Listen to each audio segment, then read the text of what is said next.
What's packing, party people? Welcome back to the show, man. I'm your host, Godchild, first of his name. This is the What's Packing Sports Show extravaganza, and today we're going to be unpacking the top 100. It was finally released over the weekend, and there was definitely some surprises if you ask me. And we'll unpack that right after this. Hey, if you are watching this channel and you have not yet hit the subscribe button, or you don't always hit like on the videos or even thumbs down, I've heard like engagement is the best thing. So even if you hitting thumbs down or you hitting thumbs up, hit something on the channel for me, man, so I know what you guys like, and leave a comment below. Yeah, do that for me. All right, so let's get ready to unpack this week's topic. The top 100, man. It's something that I feel like there's a mixed bag of people's opinions, right? Some people are really into it, like myself. I'm really actually into these sorts of lists and people, you know, making arguments and opinions based on, you know, stuff that's like subjective, but it's also objective when you talk about like stats. But then it's subjective when you talk about like the eye test, and I'm really big on the eye test and just how a player performs in the moment and not just taking the moment out of it and just looking at the stats. I think numbers often lie.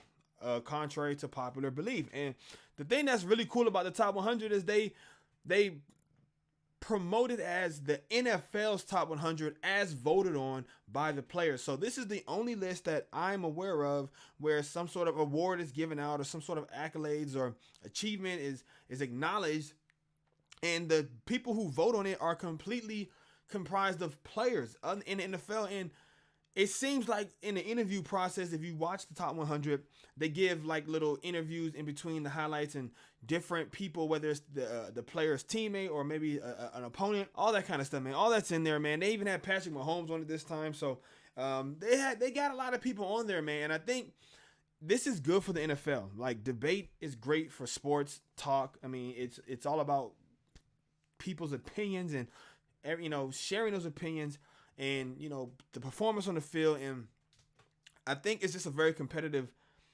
industry. So, and one of the ways to compete is to like compete you're against someone else's wits or someone else's arguments or someone else's, you know, thoughts and opinions. And it's like you have a debate, you know, you discuss the facts and you give your opinions. And, you know, at the end of the day, like, if people are watching or whoever you're having this discussion around is like going to choose a side or just at least feel like they came away with something, you know what I'm saying? That's why I like doing this, and I like engaging with people, and I like hearing other people's opinions about sports, and getting that from the players I think is valuable, and I think that adds a lot of value to this list in particular. But I think if the NFL wants to take this to the next level, they really need to add maybe a little more structure to this, maybe add some like a compensation element to this. And they already added a trophy to it, which is cool. They could pump this thing a lot more, man. Get it sponsored and have it, you know, really be a big thing, and have the top 100 be the end all be all list that decides who is the best receiver and who's the best quarterback and who's the best this and who's the best that. And you know, I think it's great for the players, it's great for the league, and I really like this thing. But I want to actually talk about the names on the list too. That was just my thought piece about the whole process, and I'm talking way too fucking much. So let's just talk about, and I'm not talking enough about the players on the list. And look, I tried to do a prediction of who the top 10 would be, but it was so sloppily written. I can't really say. But the only name that I think I got right was Josh Allen at number 10. And that was about it, because I feel like that was the only one that was obvious. And let's just start at the top, Patrick Mahomes. And to me, this is a surprise, man. After Patrick Mahomes, you know, didn't win the Super Bowl, and he, like, his last showing was kind of like I want to say an embarrassment, because he definitely had some great plays, but, you know, they kind of got blown out, really. You know, they got beat up by the eventual champions, Tampa Bay, in the Super Bowl. And I mean, it's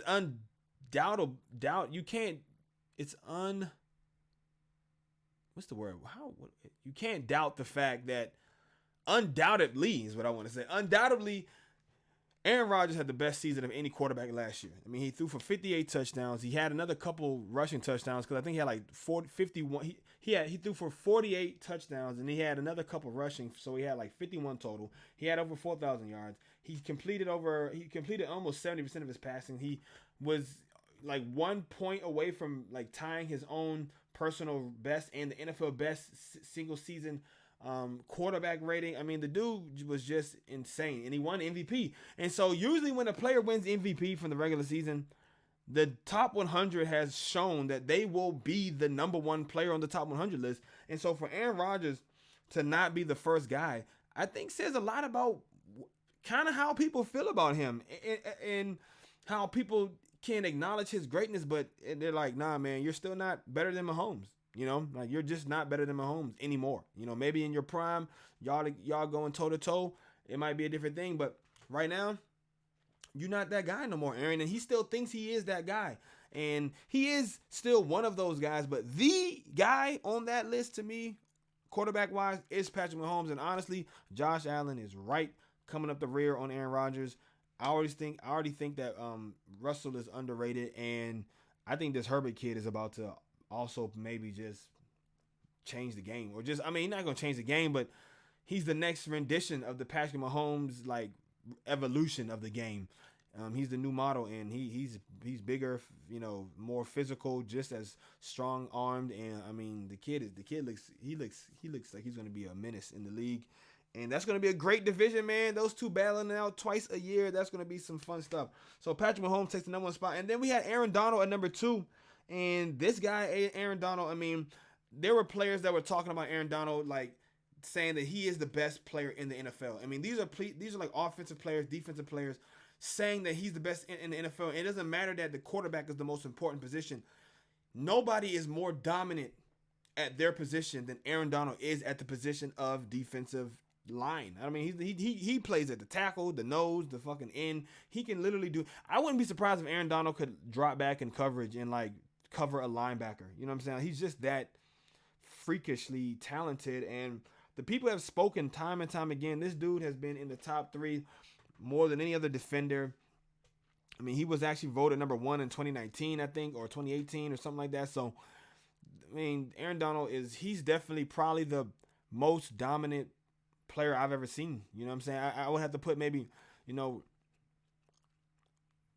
man, there's a short list of those guys, but I mean, as far as on the interior, I mean, Warren Sapp was the best I'd ever seen, and he's better than Warren Sapp, and this dude is phenomenal. So he deserves to be number 2, and I think it's time to really start. Maybe he should start really getting some serious consideration for MVP. Rodgers comes in at number 3, and I think, like I said, I was just surprised that Rodgers came in kind of low to me after being MVP and having such an amazing season. He came in low at number 3. After him was Derrick Henry, and Henry at number 4. You could even argue that he's too low. Maybe he deserves to be over Aaron Rodgers, because this guy had 2,000 yards rushing in this kind of NFL. It's really insane what he's doing, and I think he could be the first person to break 2,000 yards twice in a year. Then Kelsey came in at number 5, and Kelsey, I mean, Kelsey is just different, man. Kelsey's different, and I mean, he's 6'5", 260 pounds. He moves like he's like 5'8", like 190. You know what I mean? Like, he's so smooth. He can do everything. He can block. He can do inline. He can split outside. He can go across the middle. He can go deep. He can do, he can run screens and bump. I mean, the dude is just incredible. And I think, like, this is such an amazing era of football that we're witnessing a lot of players that are just, once in a generation type players, man. Almost, once in a lifetime kind of players. And speaking of once in a generation type players, we got Davante Adams of the Green Bay Packers coming in at number 6, man. And I was actually a little surprised that Davante was this high. I didn't think he would get this much recognition, but everybody seems to he has now been crowned as the number 1 receiver in football because the players themselves have settled it. They voted him over DeAndre Hopkins, who came in at number 8. So Adams is at the top, and that is going to go. He could use this as a bargaining chip to say, look, Green Bay, even the players agree I'm the best. So either pay me more than Hopkins or let me go. Or if I were them, if I don't think a deal's going to get done, I'm trading his ass at the deadline. And then you automatically know what's coming after that. You know what's coming after that. Aaron Rodgers is going to be traded after that. And I mean, yeah, it would suck, and I'm sure that would probably maybe fuck up the morale. But it's like, I just can't fathom letting him go for nothing. If you are not 100% sure you're going to be able to get this deal done and still sign Jair and some other guys who are going to be coming to free agents, like if you're not 100% sure you can get this deal done, you got to get something in return for him. You got to get something in return for him. So I don't know, man. It's going to be tricky and messy and just uncomfortable, honestly. Tom Brady came in at number 7, and I thought Tom Brady might actually be a little bit higher. I'm surprised that Brady didn't crack the top 5. I thought Brady might come in the top 3 somewhere, maybe even be 1, possibly after doing something that's never been done before, just like leaving a team, going to another team and winning the Super Bowl, like just being at the age of 44, just cementing himself as the GOAT of all GOATs, like in the sports world, especially in football for sure. I mean, I thought Brady at number 7 was interesting, but also he's like 44 and he's still like one of the top 10 players in the NFL voted on by the players. So that's crazy. I said Hopkins came in at number 8.